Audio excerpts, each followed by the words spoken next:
Don't complain about the mess. So this is going to be a small rant on Milwaukee's, well, everything. Well, not everything, but let's just say their battery and their charger situation. The profit margins on these things must be absolutely insane. So this charger setup right here with the high output battery and the charger that can charge the M18s and the M12s. So I have two M18 batteries. All right, well, 3 now because I just got this one. With this kit, and none of these came charged. This one I don't use this one. I use the high outputs only unless this one is dead, which it is now. So that's why I recently started using this one. But I was like, I'm just gonna cave and buy a charger. So I bought a charger, and when I went to Home Depot and I saw the price of this thing, I was like, you gotta be fucking kidding me, because there's no way they're charging $200 for this thing. And I went to the register to pay for this thing, and it was actually $200. So here are the two. I have 2 Milwaukee tools.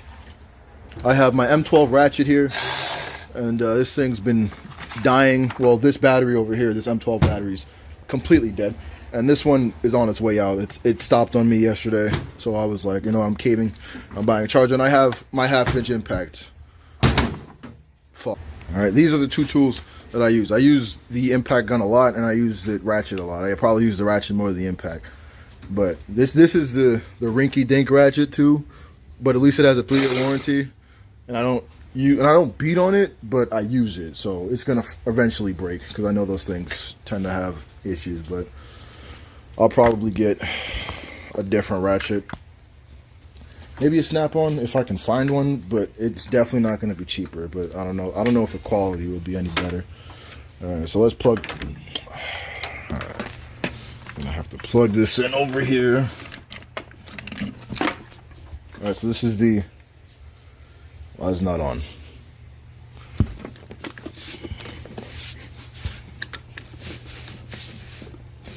All right.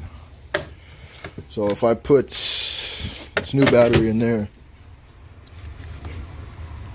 all right, that's charging.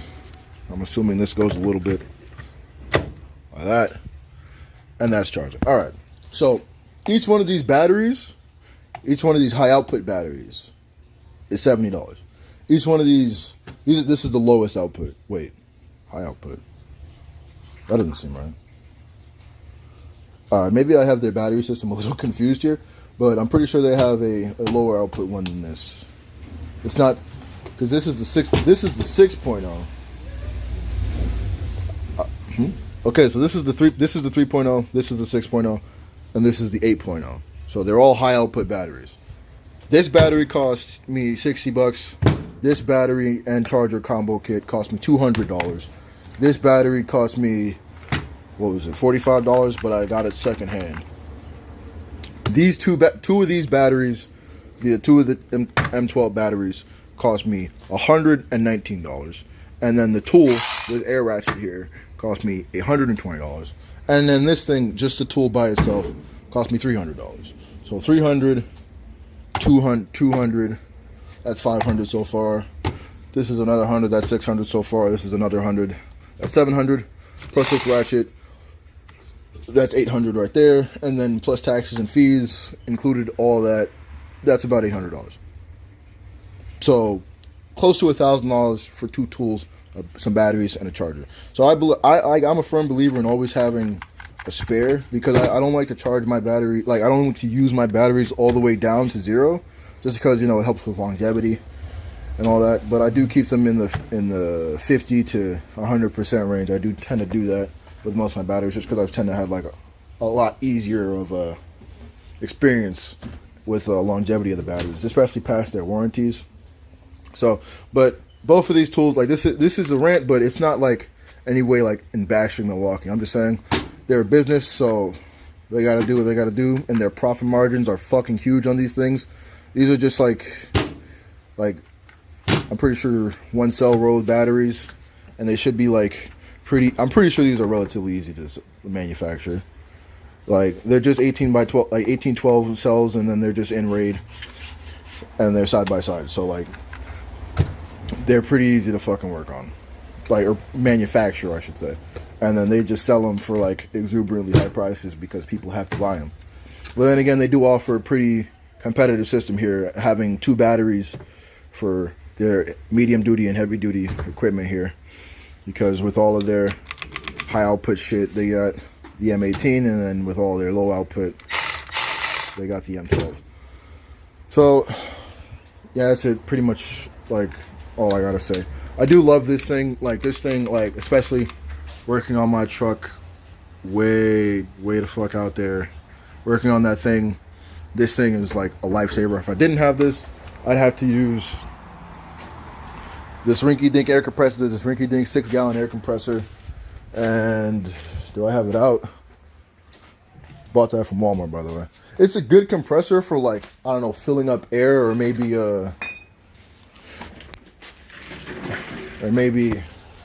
like some touch-up paint. It'd be good for that. What else is this thing good for? Nail guns and stapling, okay?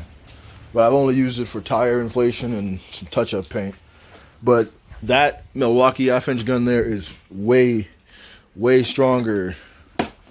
Don't mind my throttle bodies just laying there. Right. Way stronger than this gun here. This gun sucks. Well, at least attached to that gun. But this gun right here is recommended for an 8-gallon compressor. And even with the 8-gallon compressor, it still takes years to crack bolts. Like, this is my Mitsubishi 3000 GT over there. It's been sitting there for the better part of a year. And I really wanted to get it to not sit there, because there's an $800 exhaust on that fucking thing. And I would really like it to, you know, move. And I've also spent $900 on that fucking paint job because it used to be white. I've also spent a good deal of money on parts for it. Even bought double parts on occasion, but at least now I have spares. Because a lot of the parts that I bought double are parts that are going to wear out. But in terms of, like, my equipment here, though, see this, that jack there? That jack, garbage. That jack cannot, like, lift my truck an inch. These jack stands are alright. They're 2-ton jack stands. They're okay. But since I can't lift up my truck, I can't change my transmission mounts, which are in those 3 boxes there, and I can't change my brakes, which I've been waiting to change. In terms of, like, this tool right here, though, it's like before I had this ratchet, and imagine this ratchet compared to this this impact gun. This thing sucks. Like, it's trash. Like, it's like, if you ever go to AutoZone and you see this thing and you want to buy it, don't. Save your money. This thing is garbage. This thing has way less torque than this thing. This thing can crack rusted bolts. Like, so you gotta imagine the kind of, like, work that I gotta be doing just to bust out this thing right here. But since I have a truck, you know, there are different torque specs and they're normally higher. I use this on occasion for screws, and got my light. Can't find the charger for that. Got my driver, my Hyper Tuck driver. This, have you ever been to Walmart? This is Walmart branded shit. Got my just regular drill. I have no idea. I don't really have a purpose for this. It's a drill, but it's with a removable chuck, so you can stick, like, impact sockets in there. And this is just another regular drill.